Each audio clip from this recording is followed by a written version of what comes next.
duas coisas que caminham juntas são maturidade e responsabilidade. É fácil a gente enxergar isso, especialmente para quem é pai. É claro que quem é filho também, não é difícil a gente imaginar essa cena. Quando nós somos pais, uma das coisas que mais alegram o nosso coração é a gente ver que os nossos filhos estão amadurecendo. E isso caminha junto com, muitas vezes, as tarefas dentro de casa, tarefas diárias. A gente vai vendo a criança se tornar uma criança um pouquinho maior, depois um pré-adolescente, um adolescente, e eles vão conseguindo muito mais do que passar a andar, abrir a geladeira, a conseguir falar, muito mais do que isso, que é mais da fisiologia, vamos dizer assim, das crianças, mas assumir também responsabilidades, coisas que quando a criança era muito pequenininha, ela não tinha condições de fazer porque ela não tinha maturidade para aquilo. Agora, quando ela vai crescendo, ela vai ganhando maturidade e vai podendo ter mais responsabilidade também em certas tarefas, em certas ações. Eu vou trazer um exemplo para você. Uma criança de 5 anos de idade, você tem um filho de 5 anos de idade e você tem um cachorrinho dentro de casa. E aí você vai colocar ração lá no potinho lá do cachorro, no comedouro, e chama a sua criança de 5 anos e fala assim, me ajuda aqui, olha, você vai fazer assim, assim, assim, assim.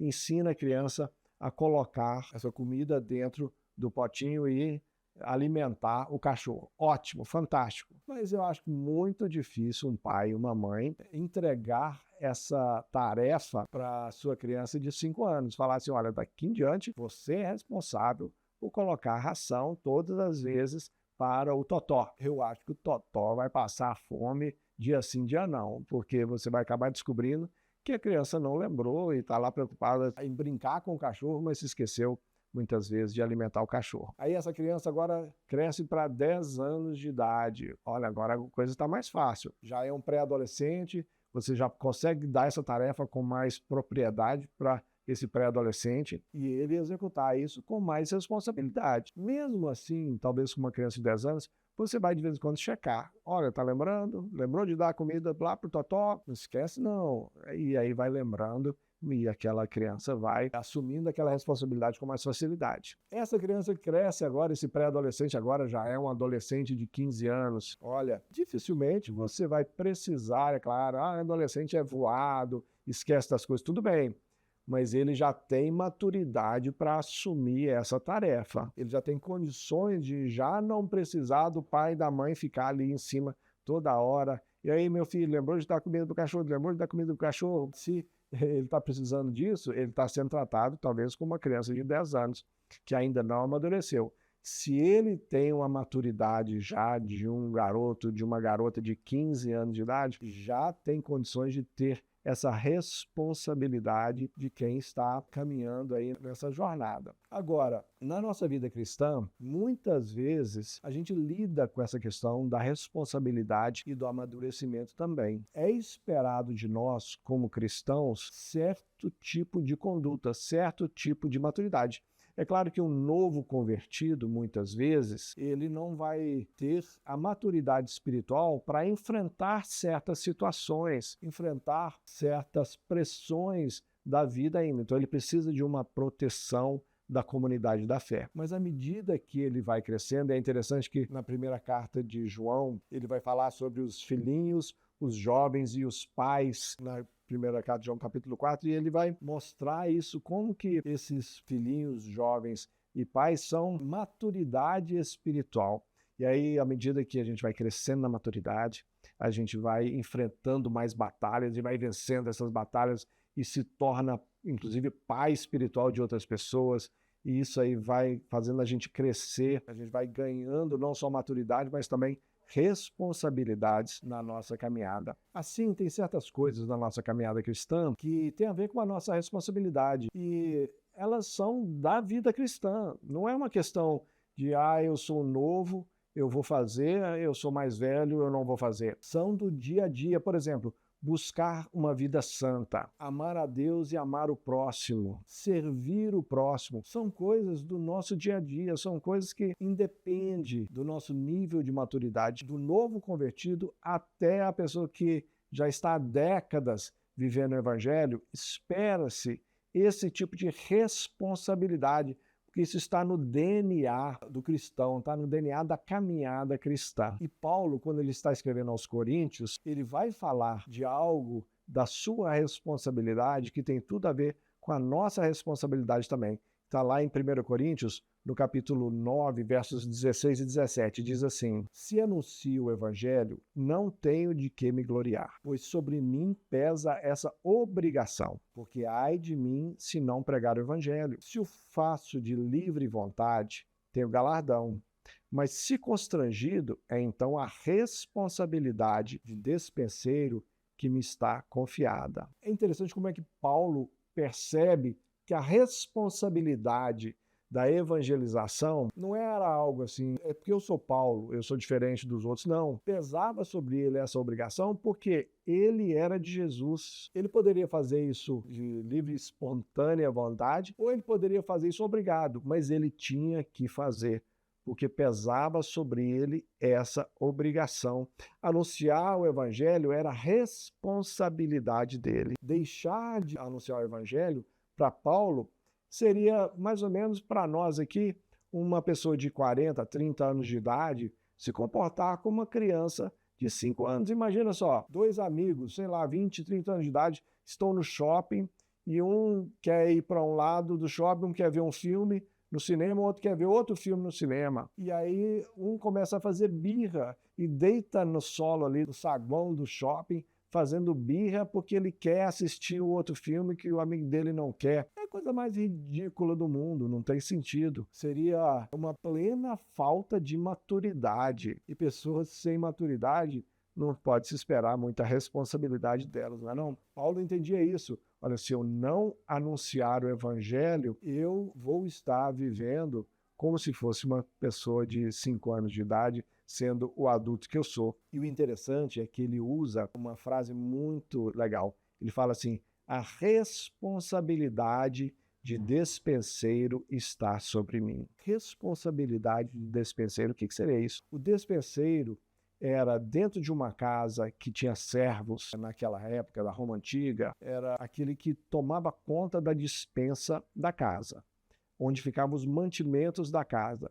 Diferente do servo, do escravo, que ia trabalhar na casa limpando ou segurança da casa, alguma coisa assim, o despenseiro, ele tinha que garantir que a despensa tinha mantimentos suficientes para as pessoas que iam cozinhar, preparar o alimento para os filhos do dono, para o dono daquela casa, para a família daquela casa. E diferente de hoje, que a gente tem freezer, geladeira, é fácil a gente fazer uma compra do mês, por exemplo, e colocar na despensa e compra a carne da semana, põe no freezer, lançar a mão da geladeira, até quer comer alguma coisa, abre a geladeira, vai lá, esquenta ou come gelado, alguma coisa assim. Não.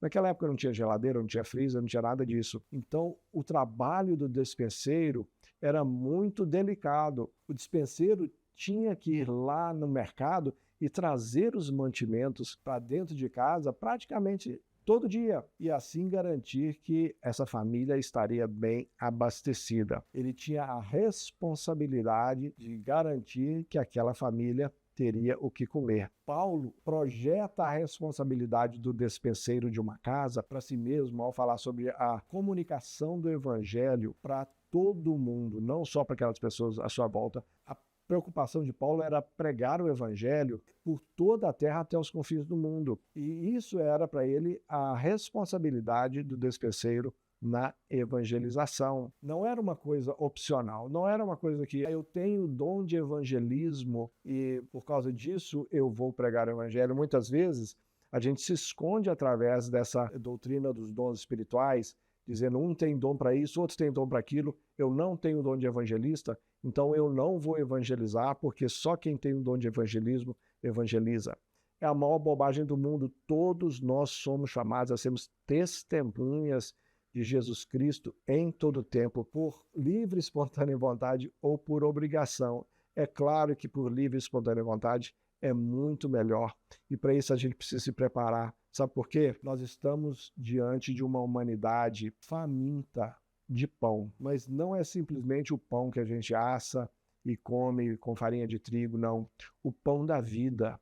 Jesus Cristo. Dentro da igreja, daqueles que já experimentaram do pão da vida, nós precisamos edificar uns aos outros, alimentar uns aos outros também. Mas mais do que isso, nós precisamos anunciar o Evangelho a toda criatura, a todo mundo, para que todas as nações conheçam e saibam que o pão da vida está posto na mesa, está à disposição para a gente alimentar a nossa alma, e nós não podemos reter esse pão. Entrar dentro da casa, se fechar dentro da despensa. Imagina só, o despenseiro da casa entra dentro da despensa, ele tem a chave da despensa, ele tranca a despensa, fala assim, eu vou comer tudo aqui, eu não vou dar nada para ninguém. Vai chegar uma hora que vai acabar a comida, ele vai ter que abrir aquela porta e, com certeza, eu acho que a vida dele não vai estar muito boa depois de fazer isso. Nós não podemos cometer essa coisa ridícula de entrar dentro da despensa e achar que o pão da vida é só para nós. Deus continua usando a sua igreja para anunciar como despenseiros dessa grande verdade que é o Evangelho do nosso Senhor Jesus Cristo, que o pão da vida está à disposição de todo aquele que crê. Seja um dispenseiro fiel. O apóstolo diz que o que importa é que seja encontrado fiel. Nós precisamos caminhar nessa fidelidade, anunciando o Evangelho do nosso Senhor Jesus Cristo. Vamos orar por isso. Não sei como é que tem sido a sua experiência nesse tempo, mesmo envolvido às vezes com o ministério, às vezes até o ministério pastoral numa igreja, a gente perde o contato com não crentes, a gente passa a viver só ali dentro da igreja, esquece que nós somos chamados para anunciar o Evangelho a todos que estão à nossa volta, seja ao comprar pão na padaria, o padeiro, o caixa do pão, a pessoa que serve lá o pão, coloca o pão dentro do saquinho, eles saberem que existe um pão maior e que esse pão morreu na cruz para que eles pudessem ter vida.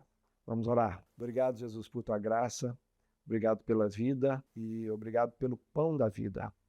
Obrigado porque o Senhor nos tem feito cada vez mais maduros.